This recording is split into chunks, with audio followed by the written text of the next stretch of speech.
Natural Samoa water, the taste of nature.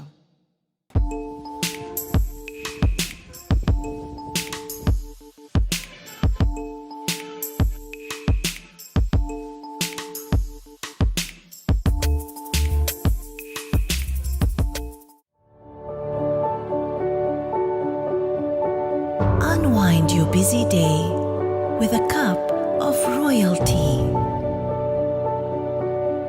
Royalty, complete satisfaction with every sip.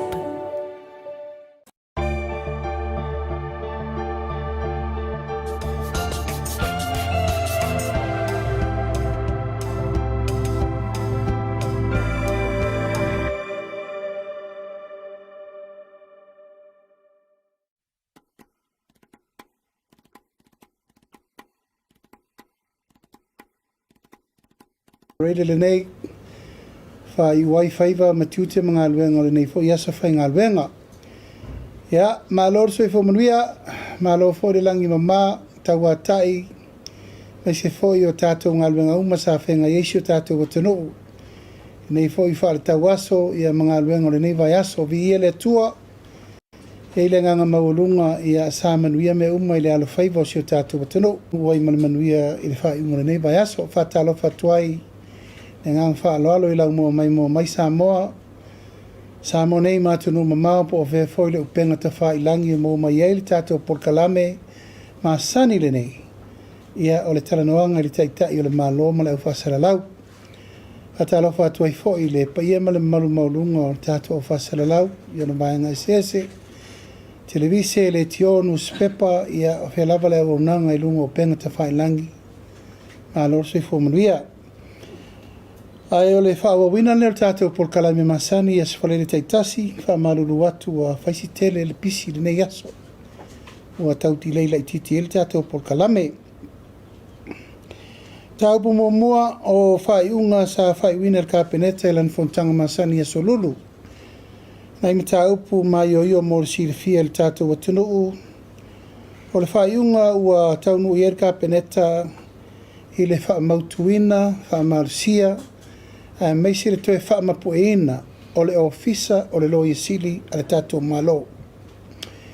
E mua o le ua whiriwhiri a lo ia ma le whaamoemoe e whaatautoina i le vai aso fau le asongafua asau nei le whionga ia maunga Precious Chan e vea ma tātou loia sili a lo ia mo le tolu tausanga.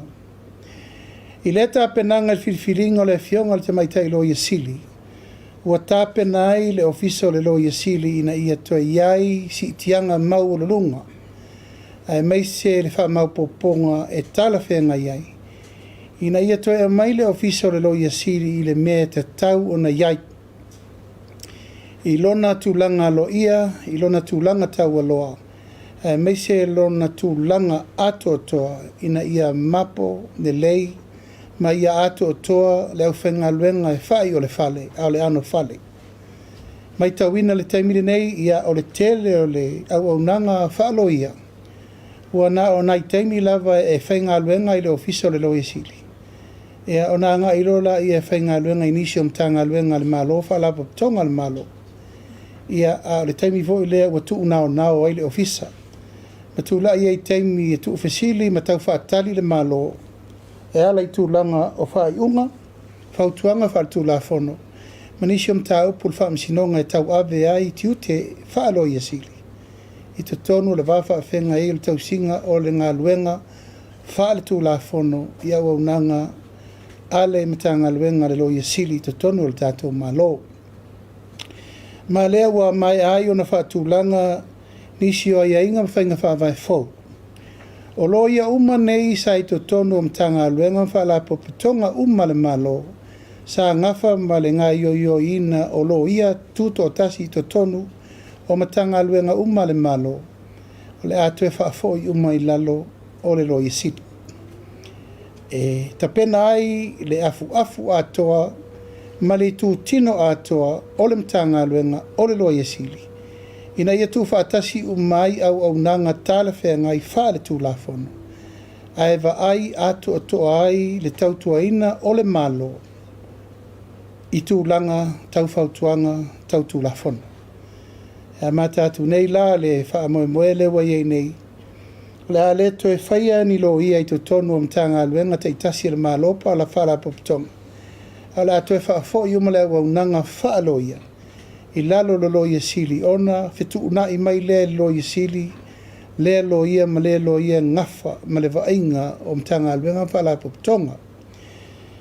Ono le tūle nei, ua whailo ia mtanga aluenga whala popitonga le malo.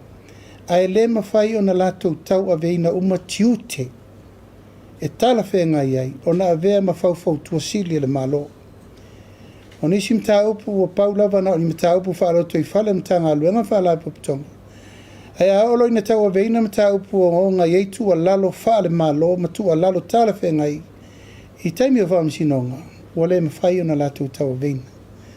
O manatu ai, mo le sefere tupe, sefere taimi, ma whatu lai le ofisa le loia siri le me te tau o na iai.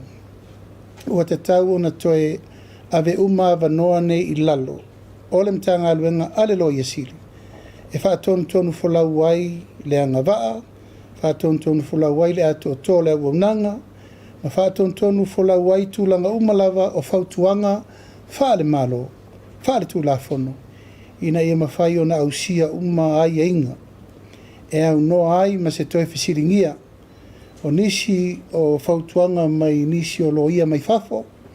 A to ai fo i manisi o whautuanga e toe mana o mi ai le whaupoponga o le ofisa o loia siri mai whafo. Ai ua te tau o na whaatula i loa le malo si anga ato o toa. E wheso soani mō le loia siri wa tofia. Ina i ato o toa le waunanga whaaltu la fono. Le whautua ino le tato malo.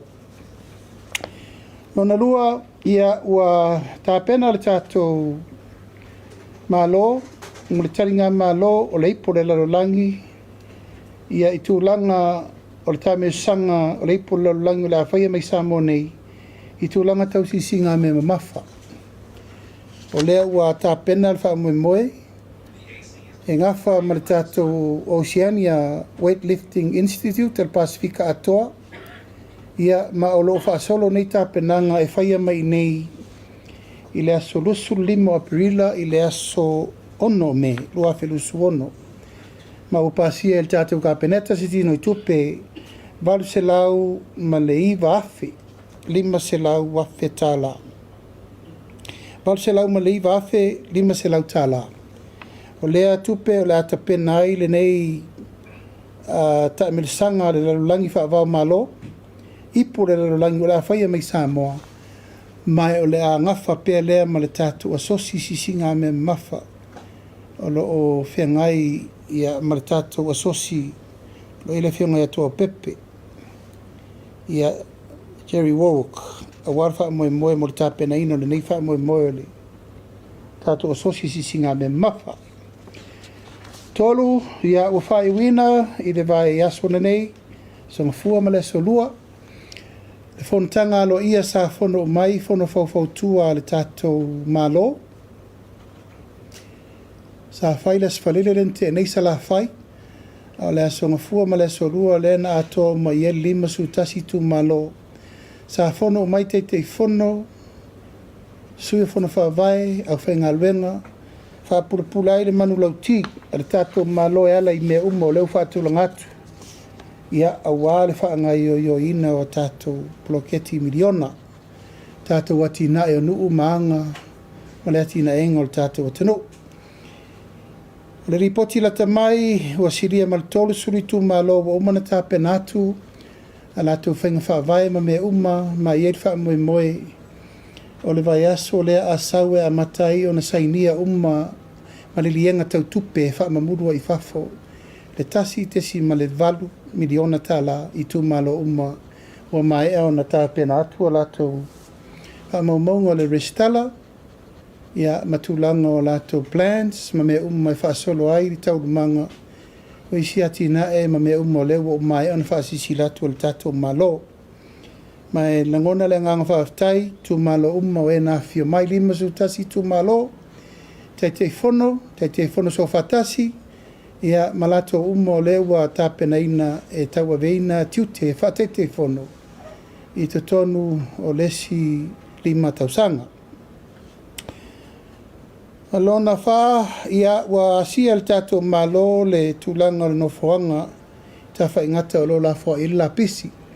Sa ia ila si singa sa mato o wai atu le vai aso le nei ma maita winai. Whai o nisi fufuanga wha ta tia lo le mamao o na ua a mata o na iei pele tūlanga o le leofi tūlanga o lo wha solo o tia ili me o la wha i tatou la pisi. O iei whai nisi fufuanga wha ta tia e tupu pea. E wha moe o la wha tūlanga nisi vaenga ele. Pe lavo le tunu atoa o Samoa atoa o le lafo mai la pisi ta whaingata. Pe tai, o maita wina o te tauna whai nisi fuafuanga e wawai nisi o ngā ele o Samoa ma le lau mamau mai I ma le wawe na tumu o le la pisi tere ta whaingata. Ua a mata ona le ofi le vai ngā ele le sa fuafua I fo. Ia, o le whapena fo I lal fuafuanga mo sa vai ma o lo whatatia nisi o polkalame. Ina ia whaia nei si suinga fau mo le aonga la pisi.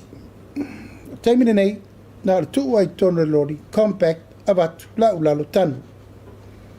Wa te tau na whai nisi fuafuanga I le mere nei, e amata mai le ilo ina o la pisi te tonu a inga, tu ese tioata, tu ese plastic, tu ese ua mea, tu ese isi tūlanga umma o la pisi e mwhaina sunu ma whao iei nisi o longa osi. Nona winga, a tātou le whaia le mele nā, e le uma fo I le nei 5 tausanga. O toi su e fo I sesi o ngā ele toi whaatino ai na fo I o la pisi. A ua lafo le mtanga luenga o lo ngafa ma le ainga o le tātou o tōta la fwai. I nei whaatulanga nisi whainga fau mo le nei wha moe moe. O lo wha soro pēle tu ina atu a tātou ngase, tā pena mo tunu mamao. Lo fa solo pe vai so uma leila loifo le 5 I le 10 ngase. O lo fa solo ia mo intia ai mai se ia New Zealand e pe ona fa tulanga ina tulanga masani. Vai so nei o lo usui ai le fono fa pitoa au malanga mai Amerika Samoa. Puinga security borders. O lo a fia mai ai le fionga te mai tai loa I sili mai Amerika Samoa. Fionga le komsina o leo, whatumtumunga uma o le wā I whafo, tainane le tūlanga o lato uma o lo ngafa, ma le puipuina o le wā whawhenga iai, o so tanga whawau malo, ma le sau suia, so 5 le malanga, na o mai le malo Amerika Samoa, sa ngafa ma le talanoanga sa whenga iai fo I nei ma tātou officially nei, harulungo le tātou borders, tiute, alulungo le komsina leo, o le tātou foreign affairs, ia tūlanga le tātou immigration, ia mamea whapena. Mai o se whasoa ua maita winai le te leo le tūtāua. Te le mataupu sa taranoina se taimina a maile li poti alo ia. Whataranoai whawhaingo fiaino fe malanga inga, I le vā o visa apalai Samoa, tuila.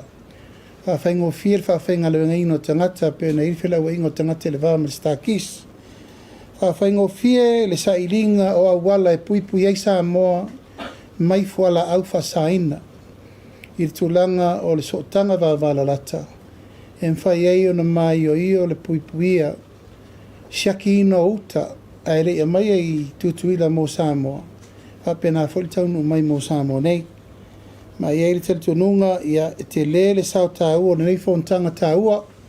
Mai o le awhaia pēr ta penai le tūlanga o le tāpenanga o le tātou atoa Samoa I se teimi o mei o le tausanga le nei. Ma lo tāpena o a ia inga uma e amata ifono amata nei amatanga luenga o lewa amata mea. Ia ona iei le wha moe ia e tāpenai whainga whawae mo le tātou whonatele o le atoa Samoa. Ua tāpena le tātou UTOS mo le whamoe o le tātou investment mo le tātou walele. Le lava ua whaasolo tau lumanga o le Tusitala mo I lātou o lo ngā solo mai. Ia e fia invest I le tātou company walele. Mai fia whaari atu, whaisi tō tele o le atunu o e ngā solo mai whafo. le ngata fo i leo lau whaisea umale i le utosi le teimile nei. Ia, e mai tauina ua lātou o whaina fo i a lātou sea mo le wha moe moe lea. Oro iai le wha moe moe i le whai unga o le masina le o Fepuari. Ola iai le malanga wha pitoa e taitaia le fionga le minister tupe, ma le utos ma le au whainga luenga. E anga i atu e wha so solo atu e amata atu i New Zealand. Au Kirani, Wellington e Karaistete.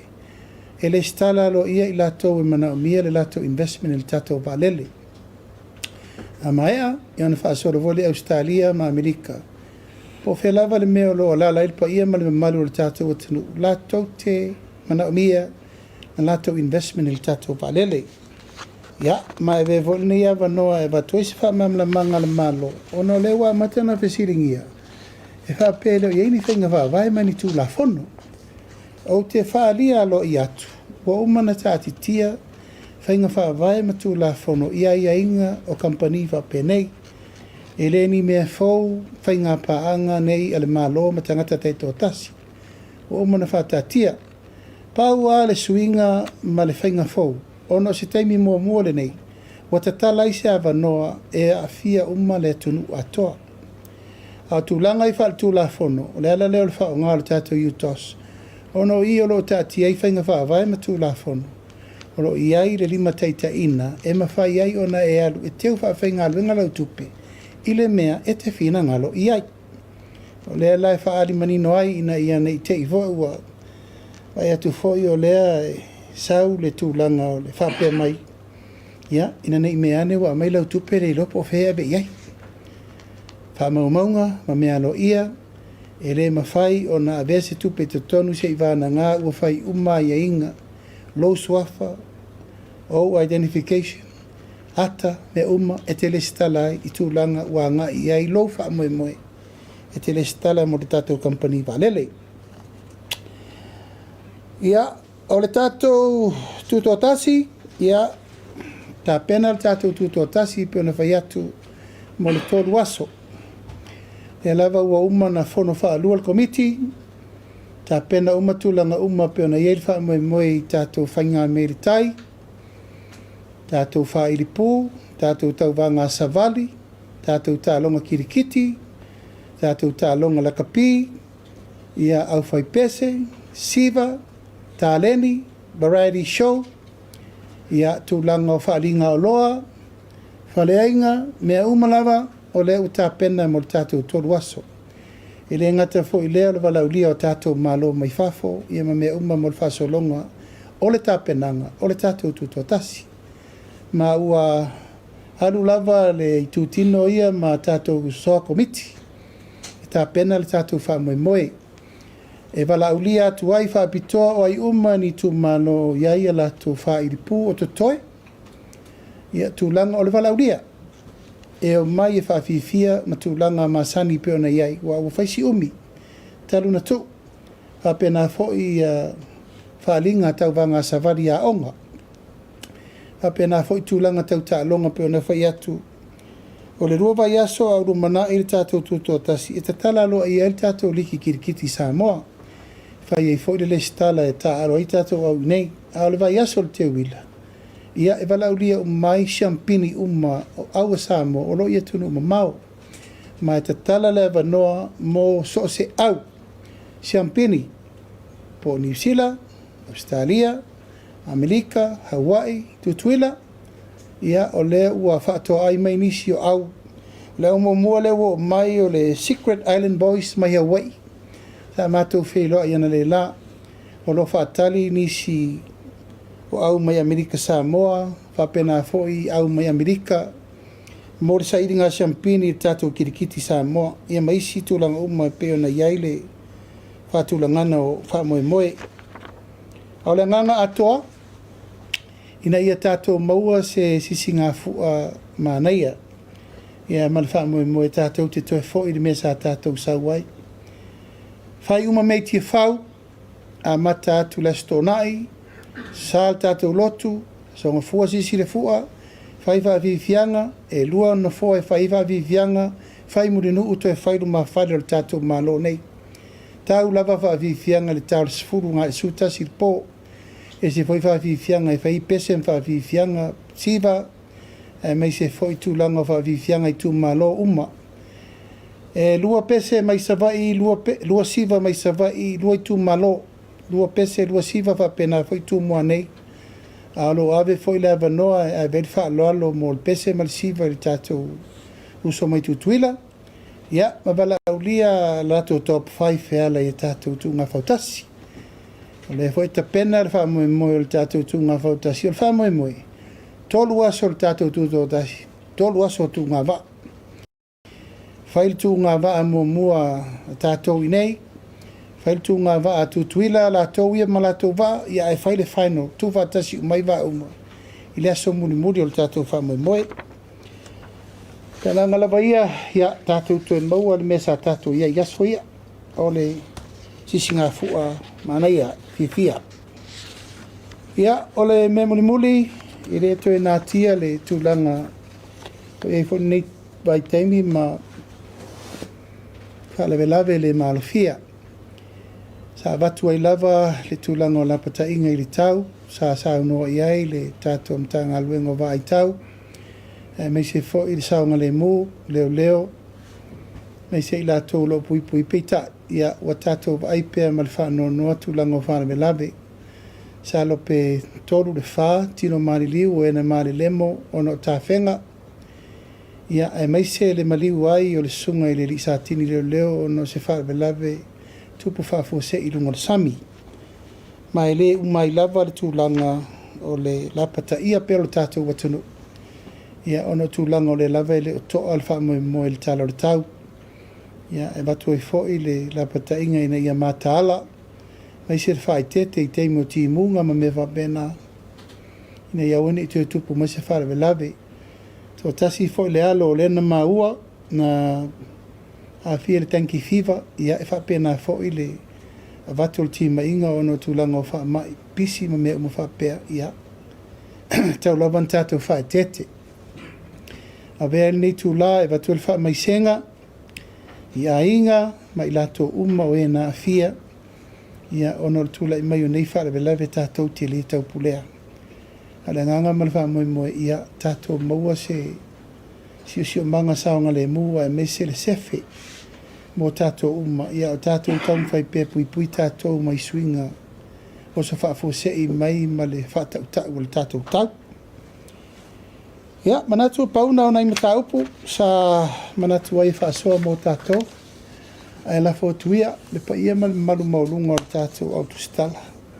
Ia, pe iei ni mta upu tau te whiafsiringi a wal tātou wha moe moe. Ia, mananga wha aloalo.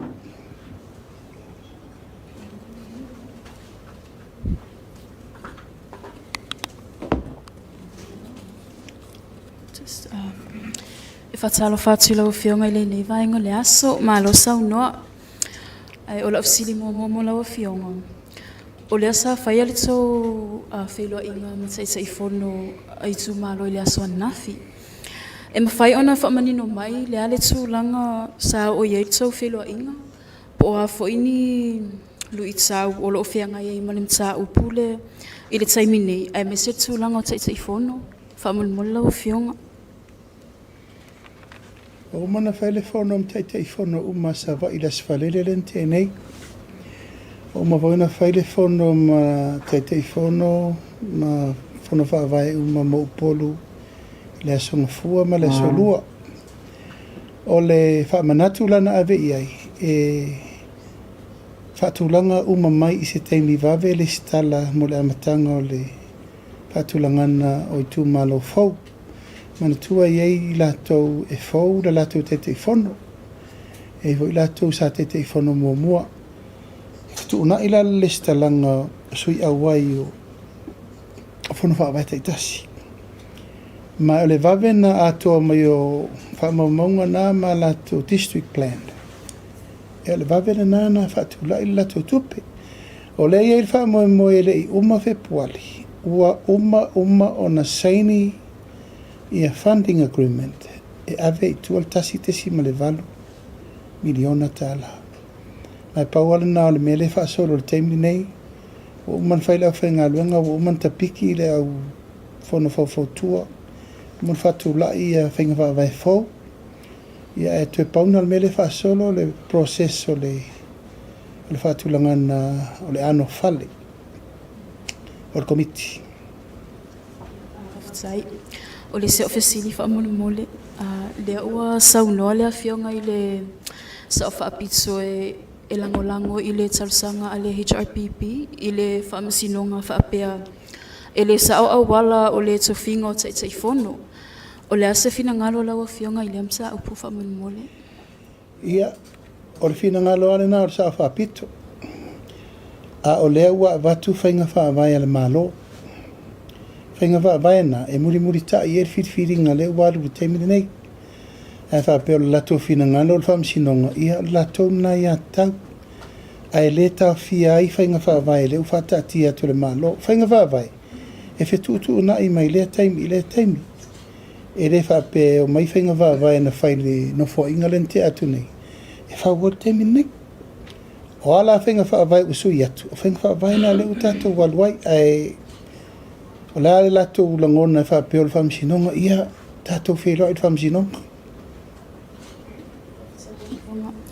o le se ofisili fa mole e se updates o leo e to alua ia na suspend po o mau fo se komsino msanga benga o leo fa mole la Afioga ma nei alo ofisili sa o al komsina pe a faise to le to fa Feiloaiga i susu enga le fai pa wal melo te lo le fa o susu enga e le te tau ona fa pa ole le susu enga o tangata i to lua. It's a serious matter. E le mamali me le o tangata e whaalata le mtanga aluenga i le aweo whamtalanga le ta pena atu i al tūlanga le visa leo. Komsina leo o lo whaasolo pele le whaatara noina o le whaiunga.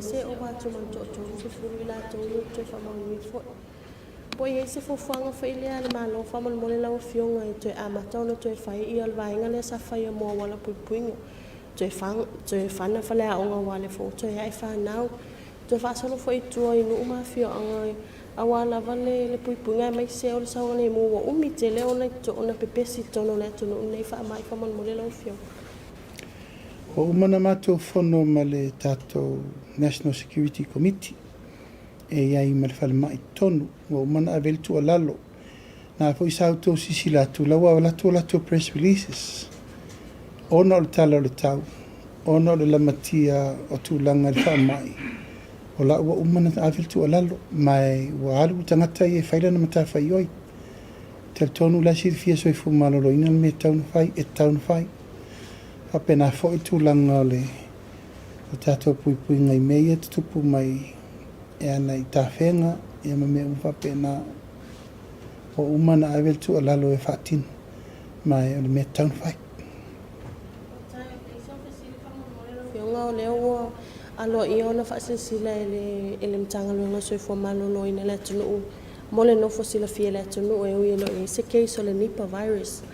Ai mo nai tatu tangata e au ina tu e tunu mamau wa mai au na sauno mai le CEO le sui office silam tanga luenga lo wa amata fatananga ai lawa Afioga le peona sauno lawa Afioga tulanga lo e taimine i tatonga senga se au ia tu le wa au ina tu me se lawa tangata le e intia taimine wa ani au ala puinga po o reach out to ia ile malo fa malmo o te lola usi sila e mtanga luenga so stangata e uma mai ona ton fitinga intia o la sa abe i ele popo inga ni e mautino o se fena i tatu tangata i renga te fo ilea o au whenga luenga o malmalo le malanga i atunu ne po Thailand e o fo intia wa ave fo la pata inga e tau whaataftafa ese o iei nei malanga i anisio minstale sa abe i fautuanga to e mate tu le lake ai o lo ye tau nei puinga ona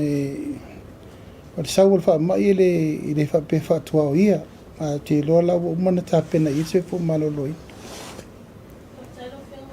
so fesile e anga ile tulanga le tau o lo e me se lava local products o te le fa tanoanga male minister sai ai sa ofisili ai le tulanga le pem fayam tu ilalo le MCO ia tau o lo me se lava o lo ta to la tunu pe o manga matulanga pena ai sa no man minister talwai o Paulo Valeo le vaenga le o ye malu si anga le MCO ele se tula fono ye taimine e fa tulanga ina ile tau o lo ia tai pe o fo fa to anga o amarisami o ye se tulanga taimine ile malo wifi o le tau tafe o lo mai fa fu ale la tau ta to ima o lo local products lava ia o le lave ile fa taimine le tato price control board le fa mo sui mai tātou le mele iei nei o le pule al tangata le tau lana uloa. Supply and demand. Le ua pasi tātou tu la fono. Le la toi li liu le whainga vāvai. Tau te toi fo ia. E pule atu le malo i tau o loa. E vadu su whamon tu basic food. Le masanin tātou iei. Mai o le nā le wha solo ai le tau lumanga o le control. Mo le tau o loa. A le tau o lo whatoanga ia, o nai tō sifia, e pū le ar tangata i tau anga ia maanga whangusea, ia mana o loa ese. E re iei se tū la whono i tūlanga le teimire nei, paule a wala lea ua tiritiro i le malo le tau soasani le tau wha mama ina o le tau o ia. O tatou wa whangota ia, maua mai ia, malau sao i whafo, e tatou le ai ei. O le uwhaatanga le malo se vaenga o iana. E mai e whaatau ni so soni e whai o sioki o ia. E whaatau mo fia ia. O malana awe le apopo i ngai teili tiutia ma le ofisa whai ngā whaiva. E whaatanga mai le se furu pasene, i le lusu pasene o le catch o whaafangota. E mai e totongi le tiutia. Ai mai i whafo e whaatau mo tātou. E leo toi nā tia le tau ngatau leo wa iei i le tūlanga le sita i lau whaiva mō nā tō lavai. Mō se se lau ka la le i ar kaimini. Ai atonu e whao ngā le tūlanga e fsosoni mō tātou le tau mō whawha, tau mō whiina o loa lau whaiva tonga ma lau whaiva.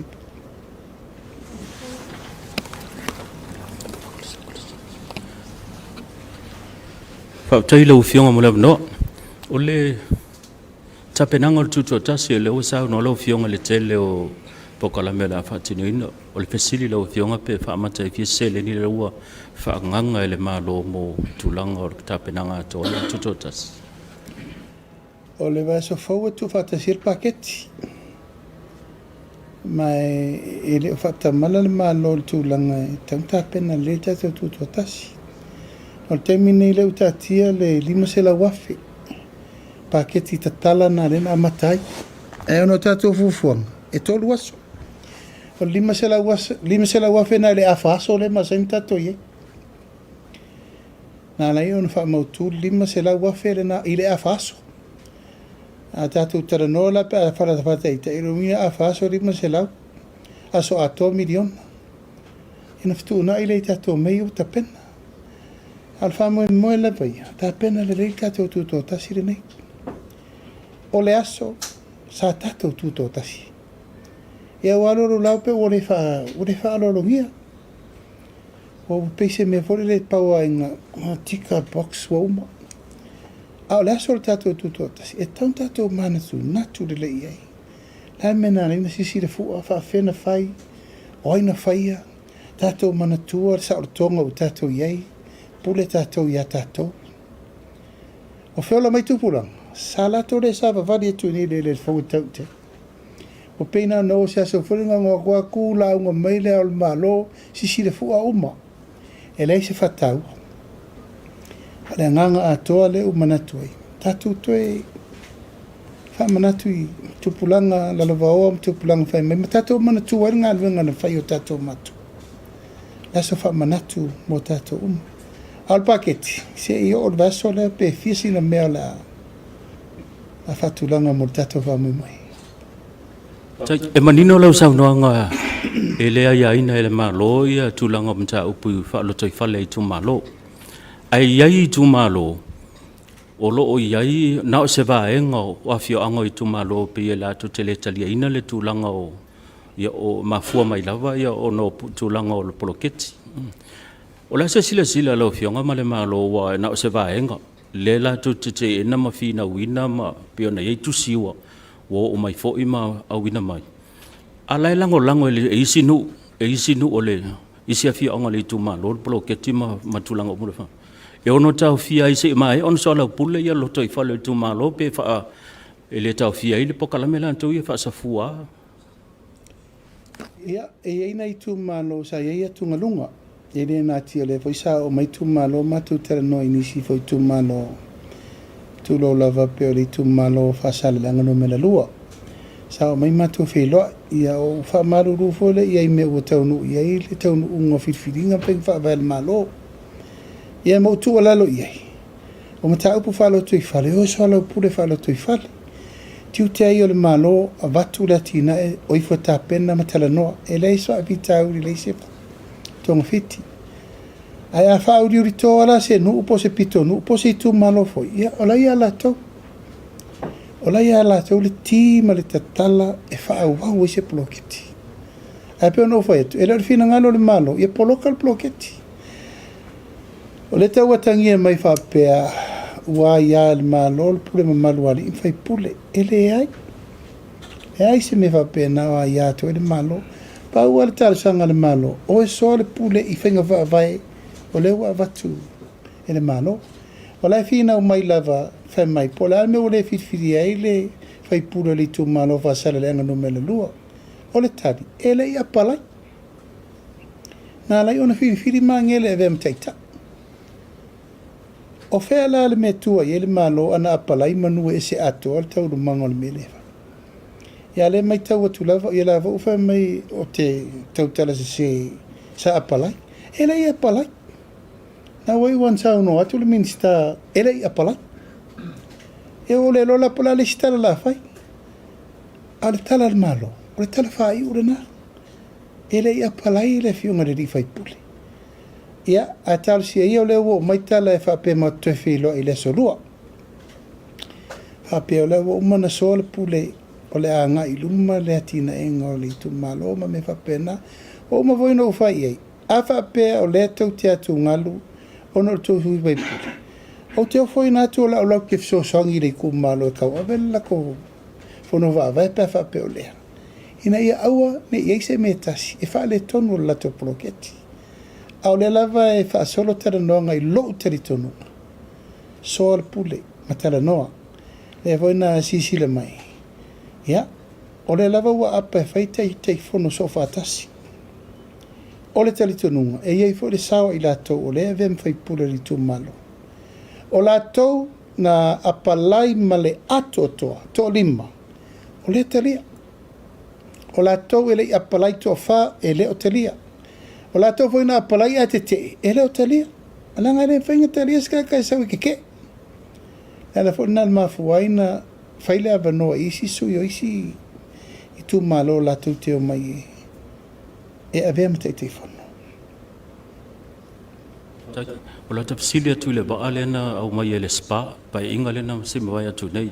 A whai nei ai uma ia soso e ngā isi ni e wha mautu ina e le talwhetau i le baa ma ma tato tunu o le ase sila lau fionga ma whainga malo le se le nila le la ngoto il tulanga le ia tu lau le whai unga na whai e pūlenga fo isa i le temini na o lai wha solo le iloilonga o le tau ato le waa ma le tupe na wha tupe o maine mea na wha popo e wha le lei le waa o lai wha solo le temini nei tau le manga mai o le atau mwhaile tātou whainga malo le teimiri nei. Ia ua nei mai maua le ngoto le tupe lea. Wa le waa ia tele ai inga whaina whai iai. Ai lese i whatūlanga ia taulumanga o le whai unga tāla whengai. O le memo mua, o le saunga le mu. O le me pito sili le nā o le whatau. Wa leise au ngā le tātou wa e mai le waa. O le ua mai ri poti. E le saunga le mu le waa mo le whelua. e au mātupe, ai te ua mai le vaa ngā urua i se o ngā sami le vao a polima msawa ina lea o ngā atoa lea.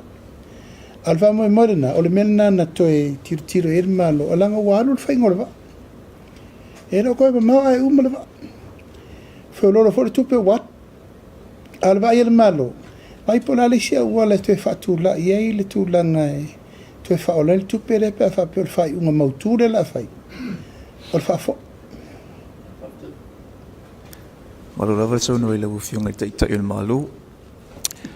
Lo ufionga fa mbule no fia fa manino le tulanga fo ile o le mata upule ile mau le soifu stasio malo le malo no o ngaluanga fo nga tai fale. Ona utele ia fa mtalanga ese mata upule le mafu anga. Ia ona ile mo fo ia se no male afionga ile komsina. Pena o me seli po tsi fa mole la o fionga ale mtanga luenga o leu i fa mtalanga modi malo i o le tulanga na mafu ai ia ona mau le soifua tulanga no le fu e sa ini seli po tsi fa pemba i le fa nga ina i life jackets tulanga fa pena seli po tsi bo mai lo fionga fa mole o te mea na tupul fa belave na vala o mai ile fionga le komsina ia te o tupul fa belave ma ina le te o to irsusu engal temi nei o te tau fi se temi wo o mai se li potialo i al komsina leo ia mo fa mo na paua le fesiri mo na o fesiri komsina pesana iloina le mission le le operation le tali komsina ele ilongoina ia silona lua pesa faini of faola ma mea i le temi lea o le tali al komsina o le tala le na la tala noa lea sa fe ausi maitai e le ai ia o le tala rona rua o lan mafu anga na lina o sa longo le komsina o le tali le ai ia o la lai a o leo le temi le nei suenga atoa po lan me na lina mo na mafu na alu le operation le sami ai meisi fatoa umatu lava le popo inga leo tangata lau tele e awana iso ona o tele le taimi o le whare tonu le tau o manatulanga wai usoi fua le fionga malo a lau o whatonuina le fionga le komsina ta pena le lipoti na mai le po la tonu le mafuanga tupo le whare velape o lo tali tonunga o li leo ma au vaa sailor marine va pe maritime leo o tangata ua o ina le ai le te tauna na yeise tūlanga wha pēr o tau fisiringia to mai anga waa runga le sami o la taune le runga na whanua they are well trained people mai le te tauna tupu se me wha pēr mo la tau pita tupu wha me lampi mai ua maliu fo i le sa vele waa i olo no bing o la tau uma sa fia a le wha solo ia tūlanga susu enga a ti loa maua mai ua tātou maua le tala sa o lava o mawaina o whātonua o tai umai le marine tai i matautu ai uma camera siaki uma polar sa ongo le mentupu wa tauna iei uma camera surround ele whale le teimino e se le wha ama le teimino mai iei ma me whapena ia a se i whaasoro peso su enga leo ila o fionga o la fsin muri fa mole to tu loina la valenta upu le tu tau talonga e wale mau tau atu le la afai mai foi ia mustai mo foi le host style o le broke up foi le mole au sisi isa monei lo fionga ona na mau ni so fa tanonga i tau sanga tu nai a pe le lo lava ia tu langa foi le o mo fa na ia au sia ia tu langa tau pine au rom tu langa fa pena o feu ta o toi ia le lauliliunga le fa mola o fionga sa o fatonuina ia le mtanga luenga onga e au mai uma ia ni fa maunga o ni pine sa ta tauna to tonki o mata tia feng fa vel malo pine aulo mawale ole o pones ole la fatali o te loita to pine na mo mai ta longa muri nei le fatali ele suia le Tātou whinga whawaina e maua taui o lātou te au sia pina euro. Sai fo manuia la Afioga ta ele tunu. O la fesili mua whamolmole la Afioga le mta upu sa silingia ia le tai fono voile o le Natural Disaster Committee le Afioga ia le ala Salanua. Po fea ua anga ia ile ilonga le sa fatino le committee fapitua. Mo ainga e miso pisinisia sa Afia ile motusia so o le tisi. Le la sa no mai le Afioga ia le ala Salanua o le ua fa se e atu ilu mo kabineta. Ia le sili la la Afioga po o ia il fatale noanga por sa ili ngat kabineta fa mun. Salo po le soruru le vaso fo. E whaftai wa mai. E wanga ke arna me ule wanga kaunga mai. E whaftai wa mai. So hopefully next Wednesday. Vaso fo. Ona maua ile o tari o la visita. Whaftai la Afioga. O le si au fesili whamolmole po o le si au mta upu. O le se matou whatale noanga ma le Afioga le sa whapito sa Feiloaiga iaso. Ia, o le mta upu mua la Afioga o lo whapea mai ia le sa whapito. O se ese ia le vaenga whaupuwhai ia le fast po le malo mai ala le tūlafono. Ia ai mai ma le whatinoinga o tanga o pūlenga lei. O le asa o silsila whamolmole la Afioga. Ia, o lona ale nā whina ngalo. Lona lava le nā whauinga ina le mele utupu. Ia, o lo teritonu. E le ia se me o se ese ai maa wala whatu la whanu. O ai inga uma ia e whatu la ngai ai inga whau le malo. O swinga te tau o na whai i le teimi o te tau na whai. Ma o le ai inga fo i le malo fo. E pule le malo fo. Ia na whinga whawai fo. Man tuor whina unga mai le amatanga. Ai le tūla i mai le fast. O le fisiri a lea. Wheko keo mai pa kupe whai mai mengi. Wā, whainga ko ke whai. O la ua maure na whai. E mātou te le muri tai ni whainga tuai o iai. Ai ai ni ati na e fau. Mani me e fau e mawele manu i e fau o le atunu. E mai sui whainga fau. O le lava lai wha solo tātou whainga fau. Solo tātou polo keti miliona. Whai whainga fau. Whai te fono. Whai fono wha vai. Wha solo. E le fau whauris tātou whainga fau. Investment le vaalele. E le fau wha solo. Wala autanga tauma. O whainga fau umana le wha solo. Ia tonu nei te ua tatau whapea. O le mea tātou sa wai. O whaingana tātou sa wai.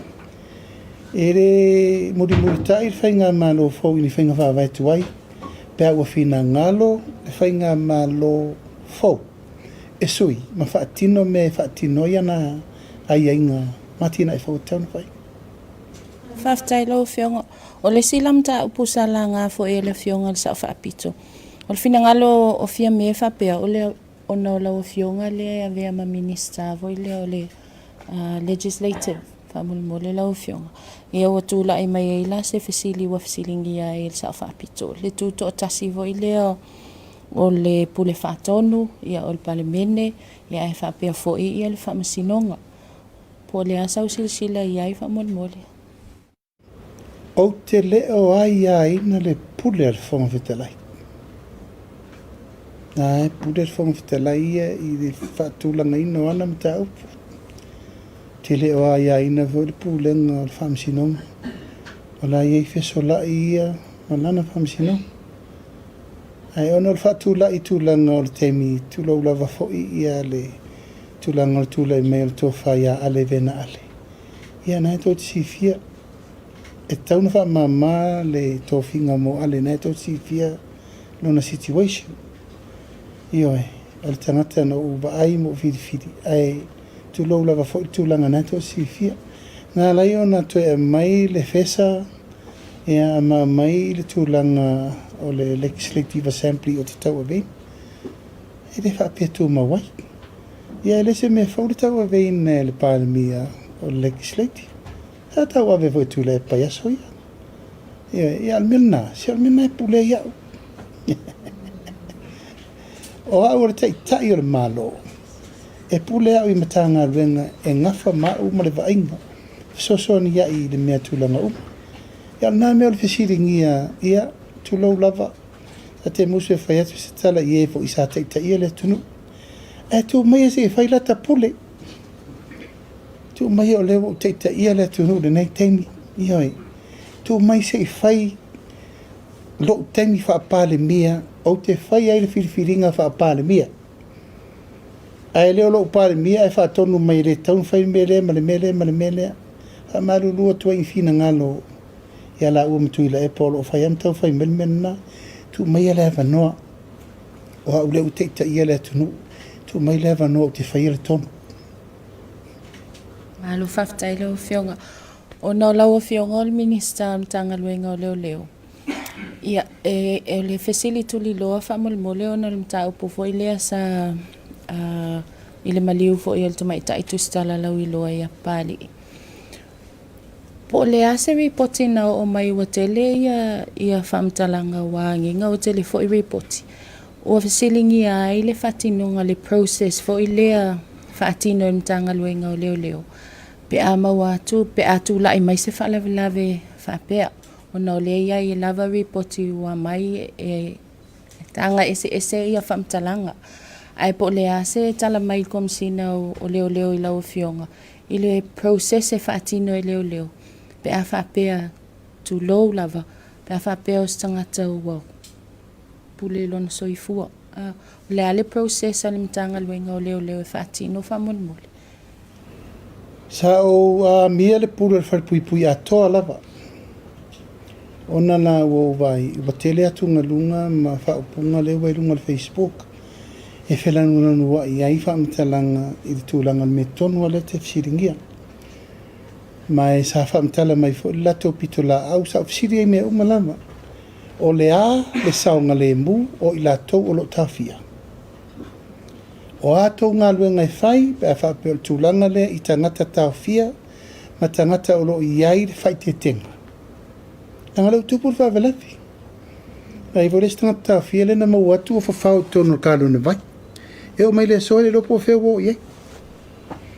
Le la wo o malitemine nei. O le tangata ta fia. Ai mawatu o pule le ola. Le upule na ale na sau. Ai o te taufi. E leo se mea te tau o na whatamala i ailim tanga luenga leo. E tau na whai mea umale te sau no mai ei. O le ale au wala e whai. Pe ama watu se tangata ua tulau lava. Wo il tulanga le. O ai inga fai. O lan me tauna fai. Pe la tu e whaisi piao, pe la tu e whatei po ola po maliu. Ia po la fo la ia inga sa te tauna va e pe fitu la sa taun siakil potu. Me fa pena. O la ta pena la tu ripoti. Ta pena. O te alu nele sto na ia siasi. I had to go and see. Ua umana o te taunu ua tu lastona i te lato tiutiro mo vai tino i le mele ina ia uane o whaise whai unga e po se whaamtalanga whaalongo. O te whia o le mena mali wale Tusitala mo o tiutilo po a uma mea ina ia o ngā tusa se ripoti e mai ma le mea o mai atea. So le la tapena le se singa i lastona i nei. Al tūlanga lava i le mea ua tupu. Sa au fisiringi e foi. E te taua na iei ni cameras le lei. E wa ai iei ia le. E tūlanga o me whapea. Ina ia manina o la tūlanga lea. Wa ele lo lau tau mai nei. E le rol teimina whai e le teine le mea. Mafu anga whapena. So, o le la ua awatu ai le tūlanga poa ina ia. Whai ni tūlanga ina ia i loa tonu le mesa tupu. O la ua umana taunu mai a tātou tangata fo mai whapitoa pe whalatist. Ma o te whiawhia whailo atu. Ua mua mai tātou fo mai whapitoa i se tau ngō whia sāle maua ngō. Te mo lenga sauru whiki rea ka alo ya kākou. Kai rua se la wafi. Ai ua ngā ioi tātou lo ia siri fau i ana pa anga i New Zealand. O le lai mau mai tātou fo mai to rua le wai ni. E le aise to tongi e whai i tau tonga. Aina o lato hotel, ma lato pasese, ma mea uma whapena. Ma sa ofsiri ne e pole a wha awa woi pēr i ele. Ai whai mai ioi. o le la afsosoni me nei tangata sa mai mo mo fo a le fiki renga sau wa kaumare ko ho mai o le ina le na sau kau sangir ka ko konka la ke dua sela wafi ai koe manga o koe nenku ka fai fanga le nganga karwe ngeia ya faftai le tamai tai lo ia siri le uto e maua le neif so tai ma le o manata oto tino ma liu to lima vave mai le to tafia mo tu langa mo tato fa mo mo ai to le titi tato tu per wai ele tai tai fa tu sa dia le tau ngata ole ma le la currency o le wai nei tato tanata fa pitoa ma le tato la sanga mo for long run e abe tato tangata ole ia tato fo mai fa pitole nei e tauna e ilisi lato courses i meta forensic ina ia mawhai ei ona pasia me le korona le ale whamsinonga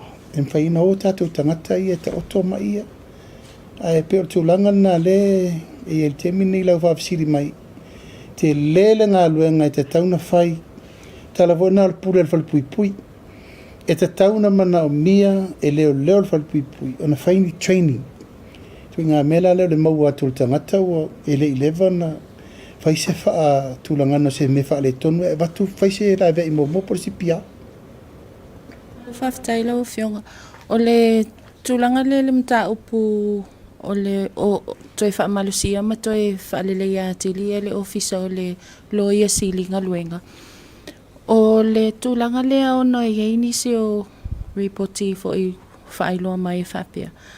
O e ini mta upu fo ia sa outsource e le ofisa o le loia sili loia vo ia tuto tasi.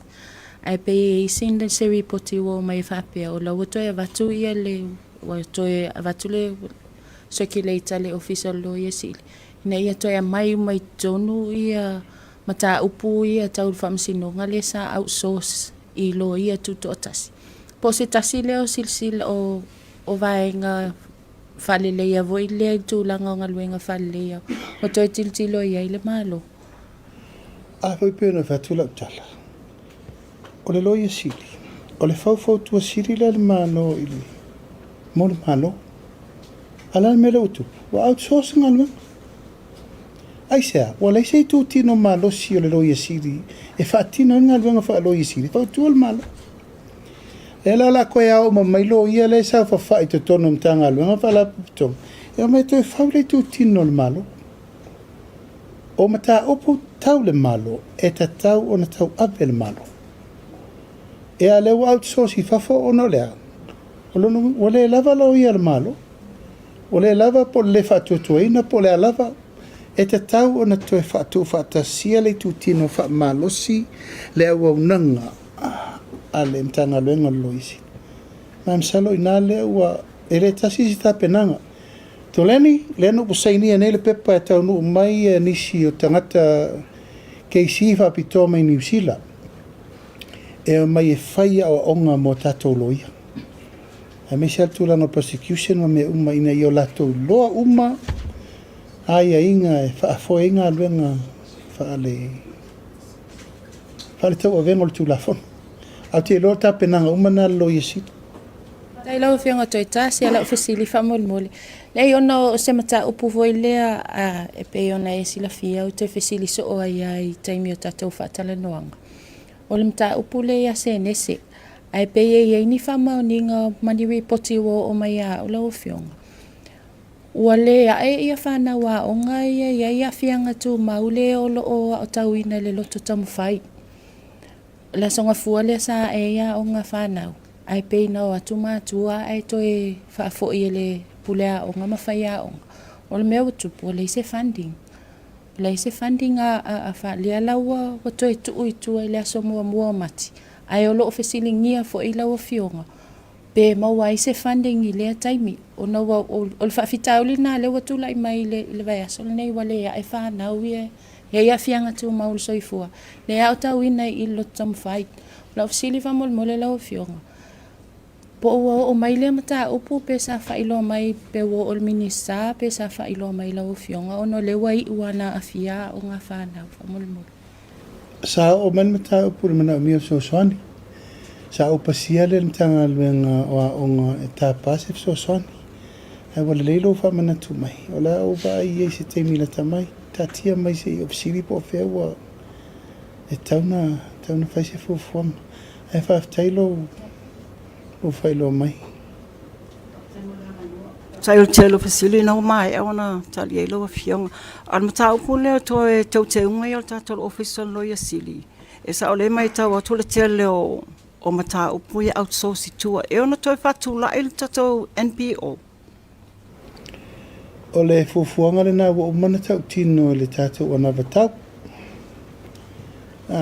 O mea umana se i faso solo se i mautua le alafo pe le vai mamao i tūlanga lau tele se i whamalo si mua le tato official lawyer sili. Awa umana tau tino e tue fatu lai tato National Prosecution Unit ena. Silo na lua whamal mole lo Afioga o le tato ba alele. O leo le malanga i le minister malana o malanga i overseas. Le foi mai tau watu 5 selau le minimum o le investment mo tato. Tangata lava ia Samoa. O le asa tūlanga o toa e ia piola i titula investments more foreign investors. Whamal mo. O le upuai ana lu le tunu u tarafate itai. A whapeo Samoa. 5 selau tala Samoa. New Zealand. 5 selau tala New Zealand. E leise limit. O le 5 selau wale na tau mo tatu tangata lau tele. A o lunga atu le au commercial. E pule la tau. E re whaatapu la afo. O iai nei tangata ua whailo mai le la tau inkalesi. O la tau le la afia awai mai tulou lava i tam whanau lau ta alwa tātou rei whafo. Le au laka pihi Amerika. E mana inisi o tulou lava tātou tama whanau o ta alo laka pihi leia i tunu mau. No mai o lato mātua nei e te au e mana na o e whailo mai o lae fia invest. Ai leise limit. O mea lawa iana whaangangal tātou te 5 selau ia o mo tangata lau tele. Mole lo Afioga. O le aso le ana whalau i loa i le li poti ale ofisa whai numero, lato poverty report le na whani e mai le lua whesuwa le lua whelua tolu. Le umai tau inai, o le li poti le whelele mata i tu inai. Ia le tūlanga whele le mativa, le poverty, ma le tūlanga le mau o whele tono le tātou watu nu. O le mai tau watu o pewa ua tūlanga le lei mai tātou i le teimine le li poti. Ka matalo Afioga ele o le tātou wa polo keti ele wa tūla i mere tūlanga le whapena whamalmoi. Ia, e pea al tūlanga lau tele. Le sa tātou le fo te pese ai lava. Lua afe, lua sifolu, tātou mai tonu, sa tātou ta alo le tātou GDP. Tasi te si mare 5 piriona. Taimine nei ina umae ana lola le tātou no fo ingalente atu nei tolu te si mare 5 piriona. Si tianga. Tātou mai tātou foreign reserve, sa tātou i lalo le 7 selau miliona. Taimine nei tasi te si mare 5 piriona. I le 2 piriona. Tātou foreign reserve. Tātou ai tālafu, tātou mai tasi te si mare 2 piriona. Taimine nei, le o taalo i lalo le ono selau le 7 selau miliona. O le fua whata tau wala na te sao no mai ei. Tau sanga watea. Sa ire upu lea 5 te ala le tangata le vai aso. Taimine nei, leo walsu tasi te ala le tangata le vai aso. The latest report, 2023, walusu tasi le tangata le vai aso. So mai le 5 te ala le tangata sa tatou sau i tu atu. Wa te le paketi available mo tatou. E ala ese ia le whaopoponga. Ai te lele pasene o le tātou bloketi miliona tā la. Ia, si sila la, wa lau lea whatatau. O le te leo le tupe tātou te tu ua i di mai whata avide ele tina o le tulu. O le te leo o le nao le tali me o le tamau ai. Lena iei ne le tolsu 2 miliona 2,5 su wafe lela ave mo le back to school. O te talitonu. E te lele pasene te leo le tātou GDP. O le ta avide te tonu le tunu. O me lava nei, e o wala le tātou pasene le wha pasene le nupi wha. O te talito. E o atu ia iuni le tātou talawha tau, iuni au iu lai le tau sanga nei. E la tātou vai, e si tia, mai le miliona tala e le 2 miliona tala o te teletonu e atu le 5 tausaga nei o tatou talanoa le GDP wai lunga atu le 35 piliona taimi nei a pena fo tatou foreign reserve a le alu le toniga o tatou ai talafu e le o motu mai o teletonu e sitia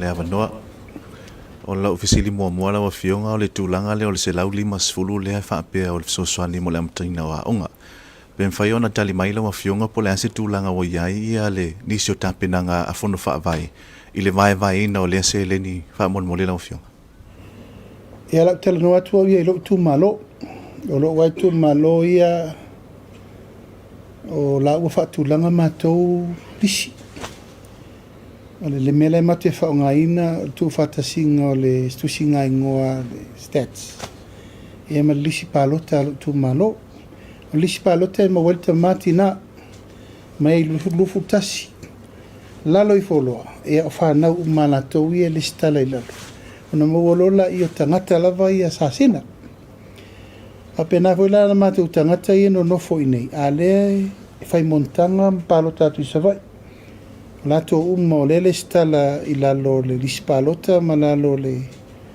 o le afianga i le ainga whapena fo. Atono se tu taua lea e whaiele le stala lava ia a le tu malo. Ona o le la tato wone, tangata lava e anga waa. O tangata o le nono fo i tu malo. Ma wa fo ina fautua ina i tu malo taitasi. Ina ita pena ala tolis ia wana nei mawal mele o le mawal tupe nei to mawal tupe sava ia wana duplicate pel melen tu falta to tai di masutala e umane o lo se la rusu wa falta to population ona melan na o le mau fa lu tupe al famo mai la vai o le ele uma atato fa manianga va pe ai pela tupe le nupi fa fengo fiela na le stala tata o le mele, o le tunu ato, o le ringa tanta pena le lei le whaavaa e whaia. Ma o le mātou nata pena ngā lau whaatonu mātou tu malo ia aru la ngu whānu, whangai e sa sina le tui maop o tau e tusi uma maita ngata leisa vai. Tātou leisa vai o lea ngā ia tu i tātou le upolu langa i tu sa vai whapena po. A lau whaasolo e whaial tusi ngai ngoa li tu malo i. Ili lawa fionga le ase no mera whaataitai alo sila iai le malo e toi a matalia ai e tulanga peone iai le tātou wa le lawa fionga. Ua whaalua na fono le task force. O le task force e a fiai tele o le au ata mamai o si tātou atinu e ale i tulanga tau wa lele, tau tupe, tau maketi, insinia wa lele, e ampailati. Ala tu whaatasi paketi. O le whamoe moe la vai, o tatou wa lele le whasolo, o wa lele fau, le ta pena. A e tatau na tatou a mata mo mua le tūlanga, se ta pena, e le na o le wa lele o le ta pena. E ta pena le ano whalo le Samoa Airways. E matua i ta pena le lei, le ano whale o le company wa lele. Langa e le whapea, mai tatou wa lele fau ai operated the company tuai, e tatau na ta pena le lei tūlanga le lava pai late, lava i latu e whaita upe, lava tūlanga marketinga, lava human resources, operation, traffic, whale insinia, pai late, tangata latu te whaia. Ma latu whaatasir paketi. Tātou ai e aim o wale le fau. A lai a mai le fau tuanga ale au pai late ma lato uma. E te tau na tātou a mata mo moi company e mai wale le e a mata le operation. I o atu le teimi wa tātou se i tātou wale le fau. Aua masani le whaasolongo ngā luenga i mea e. Awana e mai tātou wale le fau tātou wa o le operation. E tātou a mata mo mua e mai wale le whaatulangai. E oka tātou wale le fau. A tātou e le mwhain tātou le oka e tātou o wale le fau. Ao le whaasolo i e tūlanga o le risina e a mata le temiri nei. A e whaatulanga le whaatulanga no le mai o tātou wale le fau. Lena leinta pena le tātou investment. Tiri muli lawa fionga ia. Masalo o sila fia whaelo fionga tūlanga peona iei le tā ua i nisio taitai. Io vaenga wha upo whai peona iei nisio o alo e whaasino i lawa fionga. o lo whaapea ona ngā lulu e nei le ofisa nei, pen whai ona tali mai lau a fionga wha mamalama lea tūlanga, ona lea iei ni se o whamtalanga lo whaapea ona o foina ia le tautua ana ialo foi whaasino i lau a fionga i tūlanga pena iei ngā wenga whaatino le ofisa. Ia, ua umana o tali atu i tua i ngā whaapea o le totongi le malo ia lau whanau. E le aise me whaapea na tupu. O le awa unanga lava ia o lo ova ia le ngā le malo. O lo whawhai ngā lue ngā tangata i tono le malo, i tono le ofisa me malato o lo poia lo puipuinga lo saunga le mu. A lau whanau, o le au te whao ngā ine wa iei mea tau wa. Ia, ma le tūlanga le puipuinga i mea tau wa ulawa ia. Ia, e leise me whapea nā whapea o tūla isi tūlanga le whao ngā ino sele ni ma le tūpea le malo. O la o nanga whapea ele fau e o fo ia tea.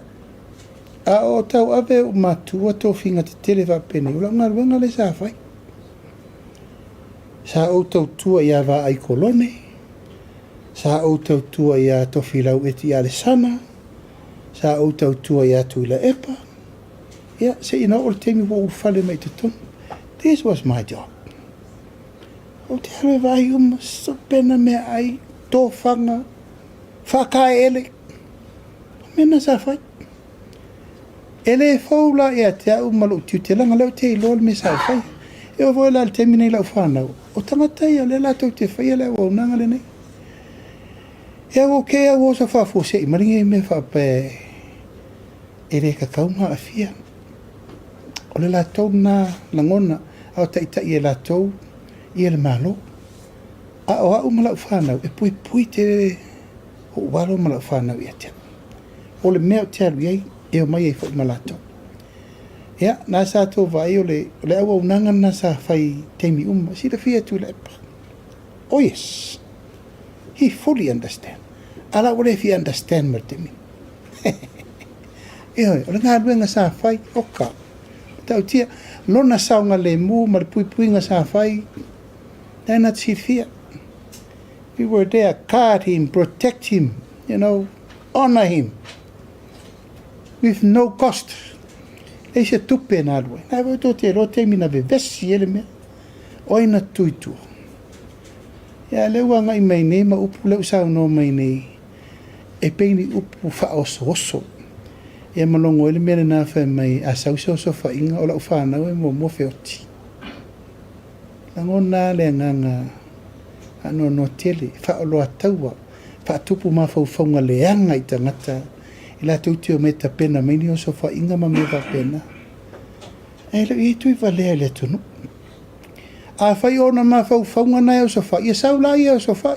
Sau a ia e whai. E uol whaolo a tau a fōwhina ngalo le tunu i nā mea. A le mātou te tā pena o lau whanau e o po whēle me o te alu iai. O le latou ngā luenga le nā. Au te le whai ale mea sana whaia. O le whai ngā luenga whaatasi o ia malana whanau. To tongi whaatasi tupe le malo. Wha o onga le malo. Whai whaatasi e la tonu pito i siri na onga le malo. Ia o siau whanau. O siau i pu vai. Ia e. Hau e maila o whai pula malau vire, malau esi. O le awa unanga whanau ia te au o le tamau le tunu. Ia pe o le wha mamlamanga na mo le sirfia.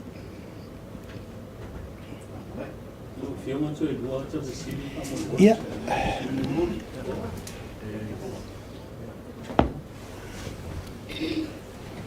O le fo i manino lau saunanga e lava whaia onga.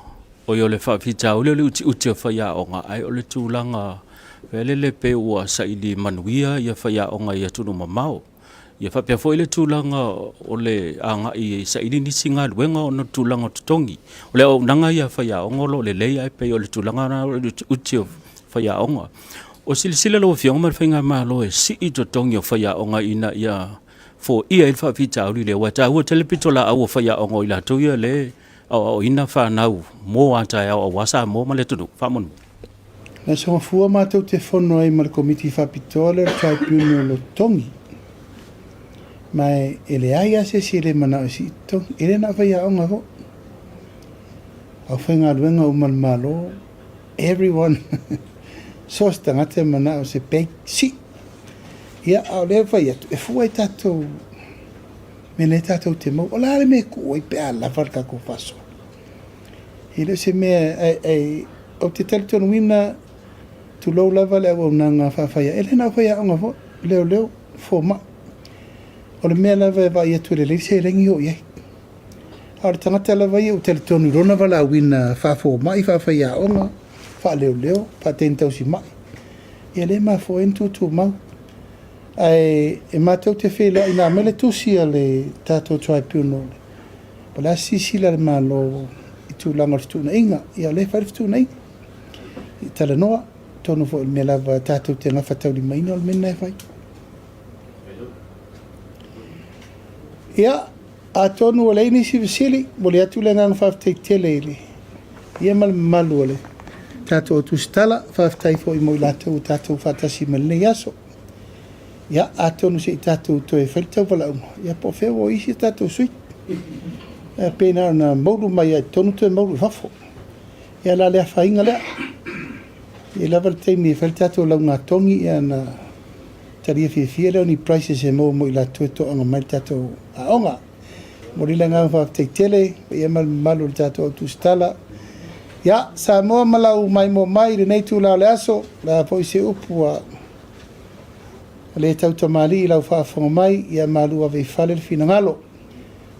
Tel tonu tātou turi matai le whaingo le nei vai aso, e watu pēr le apopo inga, ia maliti ma inga, i tātou whae te ete, e leo longa lava na toa mai au o le langi, mai se foi tō whatau tau timunga ma mea, tātou vaia, tu lango le lamati o le soifua wa whano foi le ola o nisi o le atunu.